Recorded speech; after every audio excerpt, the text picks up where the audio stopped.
Lahore high court से मिला बड़ा रिलीफ, गिरफ्तारी से बच गए शहबाज शरीफ। अदालत ने 17 जून तक अबूरी जमानत मंजूर कर ली। नैब को अपोजिशन लीडर को गिरफ्तार करने से रोक दिया। आमदन से जायद असासा जात केस में मुल्जिम शहबाज शरीफ को 5 लाख रुपए के मचलके जमा कराने का हुक्म। उधर नैब लाहौर ने असासा जात केस में शहबाज शरीफ को 9 जून को दोबारा तलब कर लिया। शहबाज शरीफ को तमाम रिकॉर्ड साथ लाने की हिदायत।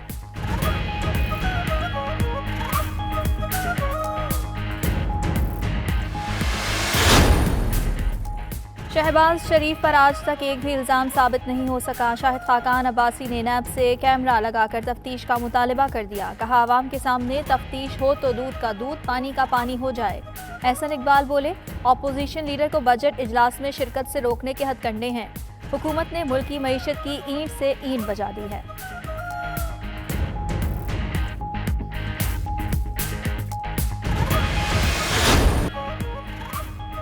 शहबाज शरीफ की लाहौर हाई कोर्ट में पेशी, SOPs की धज्जियां उड़ा दी गईं। मुस्लिम लीग नून के रहनुमाओं और कारकुनों ने समाजी फासलों का कोई ख्याल ना रखा। एक दूसरे और पुलिस के साथ धक्कम पेल करते रहे। मास्क की एहतियात को खातिर में ना लाया गया, ना ग्लव्स पहने गए।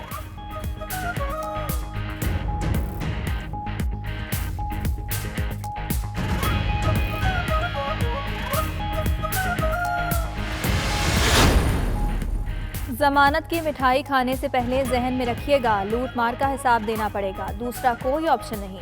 वज़ीर आज़म के मोमिन खुसूसी शहबाज गिल का ट्वीट। मजीद कहा, डील मिलनी है ना, सऊदी, कतरी, लेबनानी शहजादे आपकी मदद को आने वाले हैं। वो ये भी जानते हैं कि इमरान खान डील नहीं करता।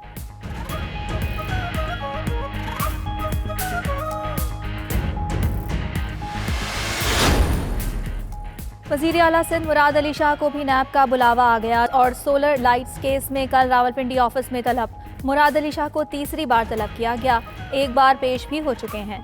मुराद अली शाह पर सोलर लाइट्स केस में गैर कानूनी तरीके से ठेका देने का इल्ज़ाम है।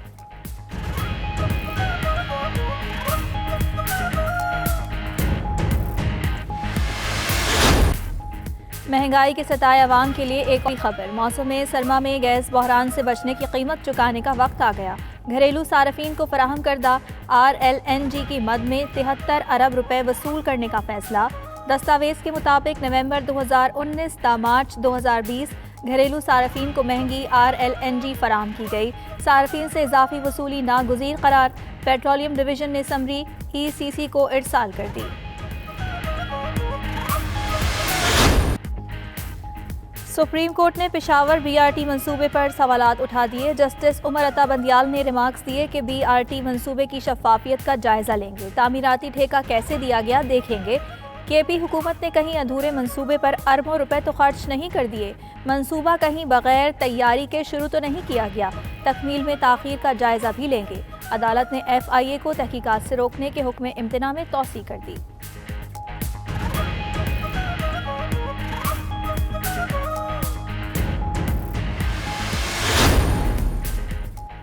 सुप्रीम कोर्ट में जस्टिस काजी फाइज ईसा केस की समाअत। ऐसा कुछ बताएं जिससे पता चले कि ये जायदाद जज साहिब ने खानदान के अफराद के नाम खरीदी। जस्टिस उमर अता बंदियाल के रिमार्क्स। क्या सुप्रीम जुडिशल काउंसिल सदारती रेफरेंस मुस्तरद कर सकती है? जस्टिस याहिया अफरीदी का इस्तफसार। जुडिशल काउंसिल रेफरेंस को मुस्तरद कर सकती है। फरोग नसीम का जवाब। समाअत कल तक मुलतवी।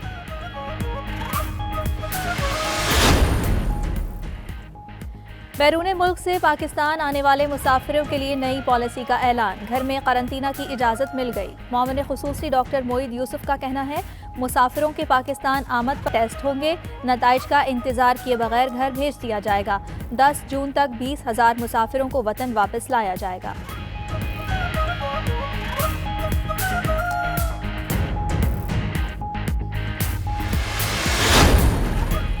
फवाद चौधरी का फिर पार्लियामेंट का बराह रास्त सेशन बुलाने से गुरेज का मशवरा। कहते हैं पार्लियामेंट के बराह रास्त सेशंस के नताइज सामने आ रहे हैं, वर्चुअल इजलास किए जाएं।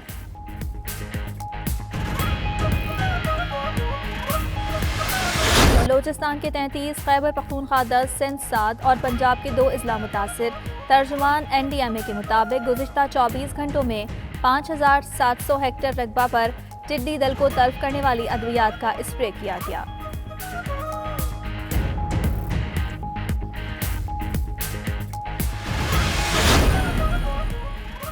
एहतियात का दामन थाम कर साथ जीना सीखना होगा। वजीर आला पंजाब उस्मान बुज़दार कहते हैं बचने के लिए मास्क, सैनिटाइजर्स और समाजी फासला ज़रूरी है। दुकानदार नो मास्क नो सर्विस की पॉलिसी पर अमल करें। स्विंग के सुल्तान Pakistani legendary fast bowler Wasim Akram की जिंदगी की 54वीं इनिंग मुकम्मल। वसीम अकरम को वनडे में सबसे ज्यादा विकेट्स लेने का एजाज हासिल। आईसीसी और पीसीबी ने भी साबिक फास्ट बॉलर को सालगिरह की मुबारकबाद दी।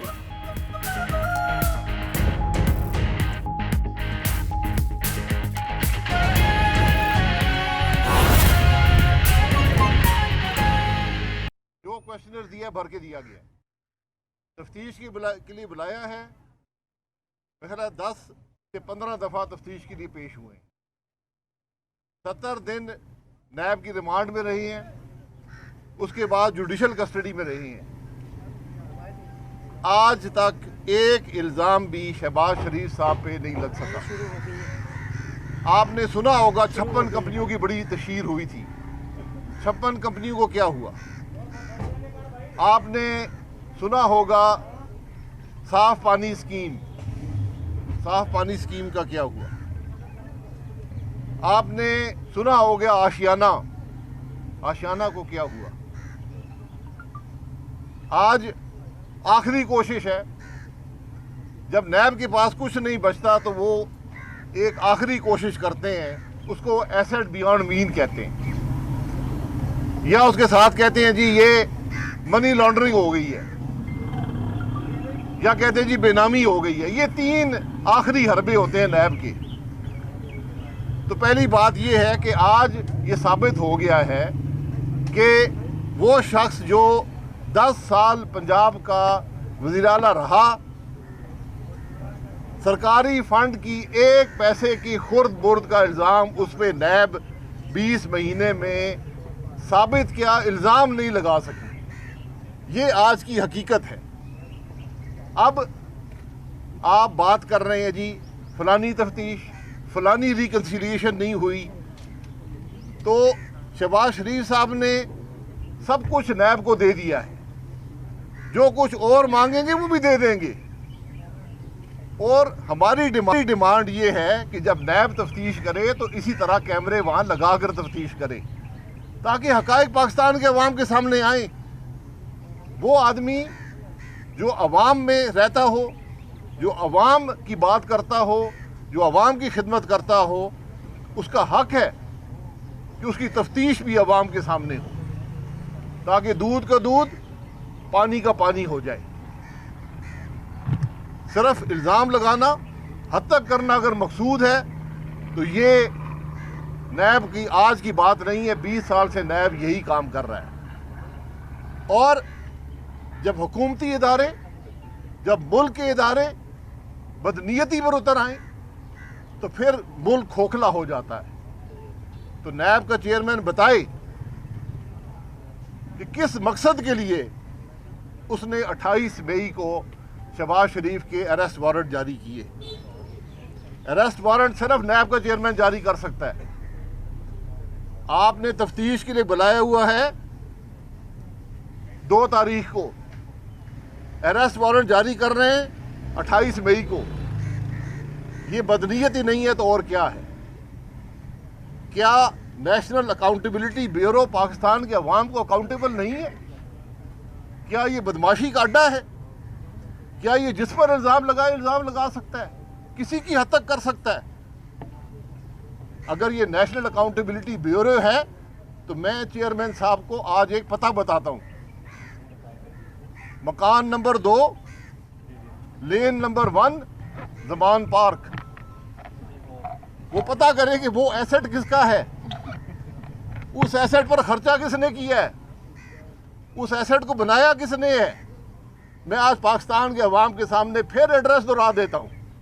मकान नंबर 2, लेन नंबर 1, ज़मान पार्क, लाहौर।